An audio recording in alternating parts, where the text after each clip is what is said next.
నిప్పులే శ్వాసగా గుండెలో ఆశగా తరతరాల ఎదురు చూపులో ఆవిరైన నీ కన్నీళ్ళు ఆనవాళ్ళు ఈ సంకెళ్ళు.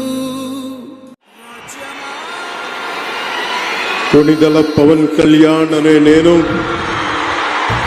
శాసనం ద్వారా నిర్మితమైన భారత రాజ్యాంగం పట్ల నిజమైన విశ్వాసం విధేయత చూపుతానని, భారతదేశ సార్వభౌమాధికారాన్ని సమగ్రతని కాపాడుతానని ఆంధ్రప్రదేశ్ రాష్ట్ర మంత్రిగా నా కర్తవ్యాలను శ్రద్ధతో అంతఃకరణ శుద్ధితో నిర్వహిస్తానని, భయం గాని పక్షపాతం గాని రాగద్వేషాలు గాని లేకుండా రాజ్యాంగాన్ని శాసనాలని అనుసరించి ప్రజలందరికీ న్యాయం చేకూరుస్తానని దైవ సాక్షిగా ప్రమాణం చేస్తున్నాను.